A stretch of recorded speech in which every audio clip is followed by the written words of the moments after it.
तो finally Naruto पे एक और वीडियो आ चुकी है और आज की वीडियो में हम रैंक करने वाले हैं अकात्सुकी के सभी मेंबर्स को from the weakest to strongest. और इस वीडियो में मैं सिर्फ स्ट्रेंथ बेस पे इनको जज नहीं करने वाला, मैं इनकी durability, hacks, IQ, battle IQ, ये अपनी एबिलिटीज को किस तरह इस्तेमाल करते हैं, कितने स्ट्रॉन्ग हैक्स इनके पास और कितने सारे हैक्स हैं और इनका स्टोरी में कितना ज्यादा रेलेवेंस है, उन सभी बेस पर मैं इनको जज करने वाला हूँ। तो रैंकिंग की स्टार्टिंग होती है नंबर 11 से और नंबर 11 पे जो वीकेस्ट अकात्सुकी का मेंबर है वो है हिडान। और हिडान को कौन नहीं जानता जिसने अपनी इमॉर्टल एबिलिटी की वजह से हमारे आसुमा सेंसे को हमसे अलग जो कर दिया था। वेल ऑल्दो हिडान की एबिलिटी काफी ज्यादा ब्रोकन है और काफी ज्यादा क्रेजी भी है, बट द थिंग इज वो अपनी एबिलिटी को ढंग से इस्तेमाल नहीं करना जानता। वो इतना ज्यादा डम है कि शिकमारू जो कि उससे काफी ज्यादा कमजोर है और 1v1 में उसका कोई चांस नहीं बनता हिडान से जीतने का, बट स्टिल उसने से अपने दिमाग के दम पे उसको हरा दिया था। इस वजह से नंबर 11 से मैं ऊपर नहीं रख सकता इसे, क्योंकि इसके ऊपर के सभी कैरेक्टर्स बहुत ही ज्यादा स्ट्रॉन्ग है, प्लस उनमें थोड़ा दिमाग भी है। और नंबर 10 पे आता है जूजो बीवा। वेल जूजो बीवा ऑल दो काफी ज्यादा स्ट्रॉन्ग कैरेक्टर है और 7 मिस्टर ऑफ द स्वॉर्डमैन में से एक है, but the thing is lack of screen time की वजह से इसको मेरे को नीचे रखना पड़ा। इवन इताची ने भी कहा था कि जूजो बीवा इज स्ट्रॉन्ग क्योंकि ये इताची का पहला पार्टनर था अकात्सुकी के अंदर एंटर करने के बाद। द थिंग इज कुछ रीजंस की वजह से ये बहुत जल्दी मर गया और तुम्हें पता है वो रीजंस क्या है अगर तुमने एनिमे ढंग से देखा है तो। वेल नंबर 9 पे आता है इताची का सबसे बड़ा भक्त देदारा। वेल देदारा एक्चुअली बहुत ही ज्यादा ताकतवर शिनोबी है। उसकी जो एबिलिटी है जिससे वो क्रिएचर्स बना देता है जो कि फटते भी हैं। वेल देदारा स्ट्रॉन्ग है no doubt, but the thing is Akatsuki के अंदर सारे ही मेंबर्स बहुत ज्यादा स्ट्रॉन्ग है।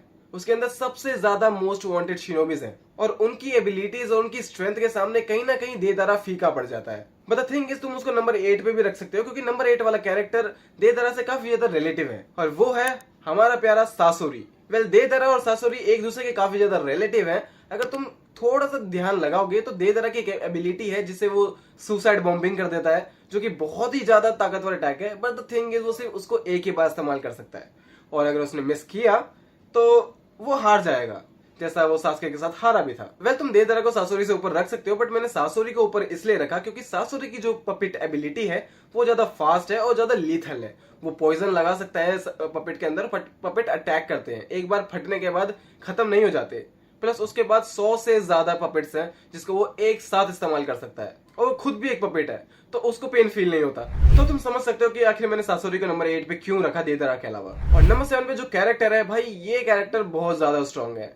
इसने लिटरली अपने टाइम में सबकी बैंड बजा दी थी और इसने इवन ककाशी तक की बैंड बजा दी थी। और माइंड यू नारुतो के वर्ल्ड के अंदर ऐसे ज्यादा कैरेक्टर्स नहीं है जो ककाशी को 1-on-1 चैलेंज भी कर सके, क्योंकि ककाशी का नाम ही सब जानते हैं, द कॉपी निंजा ककाशी, और वो कैरेक्टर है काकुजू। वेल काकुजू की बॉडी मैनिपुलेशन टेक्निक इतनी ज्यादा पावरफुल है और इतनी ज्यादा बेनिफिशियल है उसके खुद के लिए, वो खुद की बॉडी मैनिपुलेट करके 100 साल से ज्यादा जिंदा रहा है। और इवन ये तक मेंशन है कि काकुजू ने हाशिरामा से फाइट करी है और जिंदा बचा है अपनी एबिलिटी के कारण। काकुजू की बॉडी मैनिपुलेशन टेक्निक कहीं ना कहीं देदारा और सासुरी की टेक्निक से ज्यादा सुपीरियर है, क्योंकि उसके जो पपेट्स हैं वो फटते नहीं और ना ही एक टाइम पे खत्म होते, वो फास्ट हैं, वो डिफरेंट अटैक कर सकते हैं और उनका खुद का दिमाग भी है। और शायद उस समय वो ककाशी तक को मार देता अगर नारुतो टाइम पे नहीं आता तो। और नंबर 6 पे है सबसे ज्यादा मोस्ट वांटेड पीडो ओरोचिमारू। हाँ, मुझे मालूम है कि ओरोचिमारू को नंबर 6 पे रखना काफी ज्यादा वियर्ड होगा क्योंकि वो शायद काकुजू को नहीं हरा सकता, बट द थिंग इज वो इमॉर्टल है, वो कभी मरता नहीं। उसके पास इतनी सारी एबिलिटीज हैं,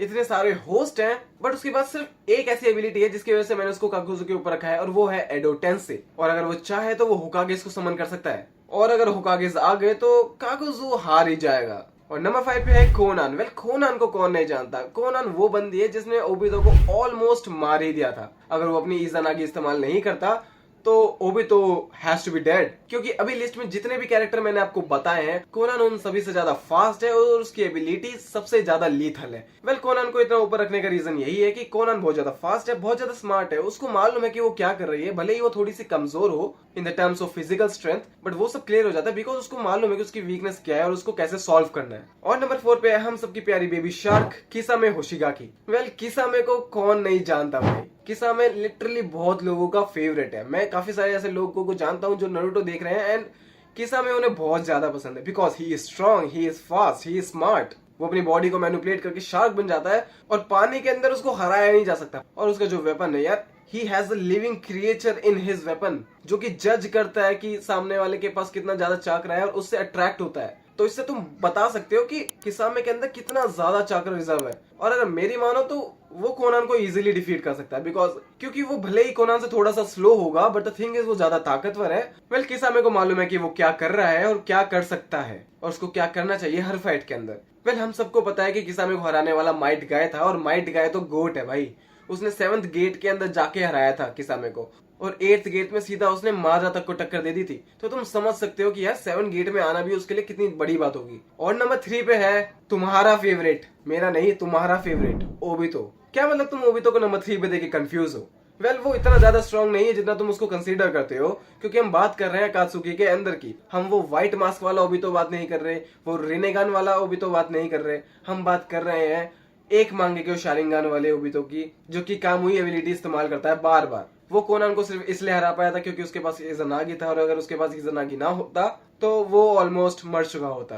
बट हम सबको पता है ओबितो स्मार्ट है, उसकी ड्यूरेबिलिटी बहुत ज्यादा हाई है और उसका chakra reserve of the chart है और उसके अंदर हाशिरामा सेल्स है, तो उसकी रीजनरेटिव एबिलिटी भी काफी ज्यादा स्ट्रांग है।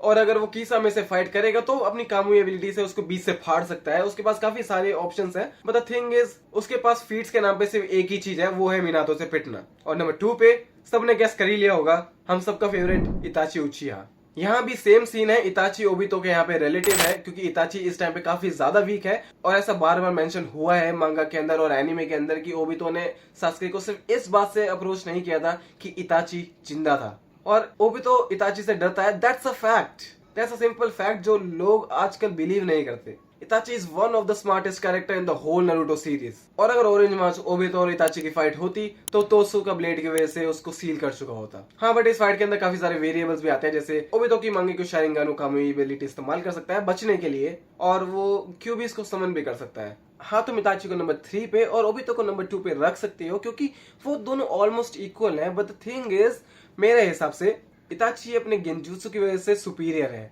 ऑल्दो ओबितो के पास भी गेंजुत्सु है जिससे उसने जिंचुरी की इसको भी कंट्रोल किया है, अगर तुम्हें याद नहीं तो 3rd टेल को उसने कंट्रोल किया था। बट इताची का गेंजुत्सु जो है सुकियोमी, इट्स जस्ट सुपीरियर।